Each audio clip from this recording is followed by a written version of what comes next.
The Jets win! How? I don't understand how, but in this video, I want to break it all down and give you guys my reaction. It's been a few hours since the Jets figured out a way to win that game in overtime, and I'm going to break it all down. But guys, I want to get your reaction right now in the comment section. How are you feeling after this? Obviously, it's an ugly, ugly, ugly win. Jack, come in the camera. What is your thoughts right now? What's going through your head? What's going through your head? Bro, straight up, that was one of the ugliest games I've ever watched in my life. Probably the ugliest game I've ever watched in my life. I don't know how the Giants let us win that game. We did not deserve to win that game, but we did. It was probably the messiest football game I've ever watched. I can't believe it. Tune into the podcast tomorrow morning. We're going to talk all about it, baby. Let's go. What the hell is going on? 4-3, 4-3. 3 in a row, 4-3, and it doesn't feel like it. And yes, tune in tomorrow for the Jets Media Podcast for getting more of Jack's deep thoughts of that game. But guys, let's just get straight into business. The Jets somehow, some way did it. Zach Wilson with 24 seconds to go in the game, down by 3 points and no timeouts. How? First play, you got Kayvon Thibodeau offsides. You fired over the middle of the field to Garrett Wilson, and then you go and you clock it. Next play, you got Zach Wilson rolling to his right, firing it over to the middle of the field, complete to Allen Lazard with 9 seconds left. They somehow were able to clock it with 1 second remaining and got the playoff and was able to kick the field goal to go into overtime. Absolutely remarkable job by the New York Jets offense to be able to get their ability to kick the field goal to get into overtime. And of course, I had a lot of confidence heading into overtime in that game because, listen, man, this defense for the Jets was demolishing the Giants. They gave up -8 passing yards to Tyrod Taylor and DeVito combined. And listen, sloppy game. We're going to get deeper into it. But overall, Jets fans, I know it feels a little weird. I know it feels weird to celebrate, but a win is a win. 3 straight victories. The Jets are 4-3, and this really saves the season to be a positive perspective heading into it. So let's get into the stats. I'm really curious to see what these stats look like. Starting off with Zach Wilson. Now, obviously, Zach Wilson did not have the best game. A lot of people were really upset with his game. 17 of 36 is like a 47% completion percentage, 240 yards, a touchdown, 78.5 QBR. He also had 2 fumbles that he lost. So, listen, Zach Wilson all game was frustrating the hell out of all of us, right? Taking sacks, not making the right reads, missing Breece Hall on a wide open, third down conversion. And I just feel like for whatever reason, Zach Wilson's not good in the rain. He's not good throughout the game. But you got to give Zach credit here because at the end of the day, he finished and he played his best football when he needed to the most in the clutch, right? Whenever we were in the 2-minute drill, you guys heard what he said in the press conference. He's like, 24 seconds, that's easy. And like the fact that he has that confidence in him to do that, hopefully that can propel him to be a better football player. Obviously, we need him to play a lot better because we can all agree here the Jets should have won this game by a large margin, right? The offense should have been able to score a lot of touchdowns, and we would have blown the doors off the Giants. But the offense was so bad all game long. Third down conversions was awful. 3rd and 1 3 times, and the Jets did not give the ball to Breece Hall once. Empty sets.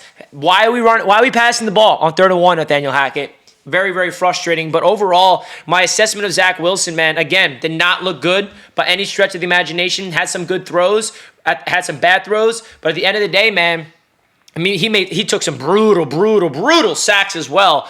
But when we needed him to be a hero, he became a hero. And the fact that he was able to make that throw to Lazard and clock it with 1 second left and then throw that ball up to Malik Taylor to get the pass interference call in our favor, sign me up for that. Sign me up for that. A win is a win. Getting into the next stat I do want to break down for you guys is going to be the running stats. Now, rushing, the Jets were not good. We did not run the ball well today at all. Breece Hall only 12 carries for 17 yards. So the running game was non-existent. Actually, Zach Wilson led the Jets in rushing yards with 25 rushing yards.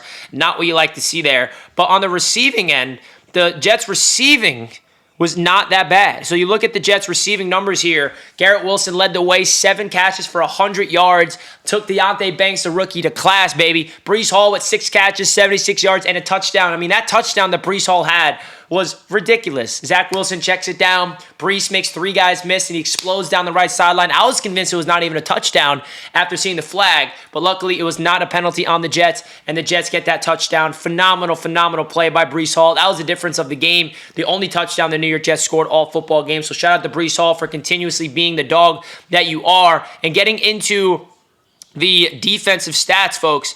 The defense, wow, they had some interesting game, right? The first thing that jumps out is the penalties. The penalties were inexcusable. Listen, there's so many different penalties that we can really scrutinize this Jets team for. Jermaine Johnson had a brutal penalty. Quincy Williams, brutal penalty. I get all that. But at the end of the day, this Jets defense did what they needed to do. They gave up -8 passing yards, and Saquon Barkley was basically their entire offense, and they contained him for the most part. CJ Mosley leading the way with 12 total tackles and a half a sack and a pass deflection. Quincy Williams with 2 tackle for losses, 8 total tackles. Tony Adams with the stop. Jermaine Johnson, 2 sacks. Bryce Huff with the sack. Quentin Jefferson making plays. DJ Reed and Sauce Gardner, you didn't even hear their name today because the Giants did not throw the ball at all to the perimeter. So overall, this Jets defense, the only points they gave up, the 3 points they gave up was because the turnover from Zach Wilson earlier in the game.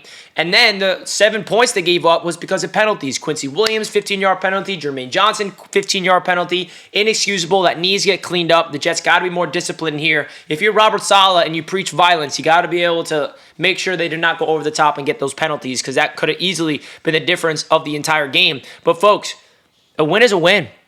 And I know that we're going to be talking about this game all week long, but it feels so good that we were able to beat the New York Giants in a crosstown rival in a game that feels like I'm still mind blown. I mean, thinking about it, we all conceded. I mean, with 24 seconds left, down 3, no timeouts, we're like, yeah, this game's over. But that just goes to show you that anything can happen in the sport of football. Never give up until the final whistle. Keep your foot on the gas. I mean, similar feeling from last year against the Browns, that week 2 win. Different kind of feeling because of the miracle. I know we came down from 2 scores or whatever and had an onside kick. But this game was just ugly penalties. Offense can't get a third down. Defense is playing their ass off. Injuries all across the offensive line. I didn't even talk about the injuries. I mean, the injuries were ridiculous. Al Woods, unfortunately, gets an Achilles injury. He's done for the season. Terrible loss to the Jets defensive line. Offensive line, Wes Schweitzer has to plug in for an injured Connor McGovern at center, and then Wes Schweitzer goes down. I mean, what are we doing? I mean, Billy Turner has to plug in at right guard. The offensive line is a mess right now with injuries, and hopefully they can figure themselves out. But, folks, that's my thoughts of this game, man. I'm at a loss for words, man, and I want to get your thoughts. Please, spam the comment section. I want this to have a lot of comments because I want to get your guys' thoughts and biggest takeaways. Hit the like button if you guys are not already. Really, really helps out the channel more than you guys know. And as you guys can see, I'm just at a loss for words, and I'm sure you guys are too. The Jets win. The Jets win. That's a JETS win. That's 3 straight wins. I don't care how they pull it off. They still pulled it off. Let's go, Jets. I'll catch you guys tomorrow on the podcast, and I'll be releasing my live reaction clips of how I was losing my mind throughout the game tonight. See you guys then. Peace.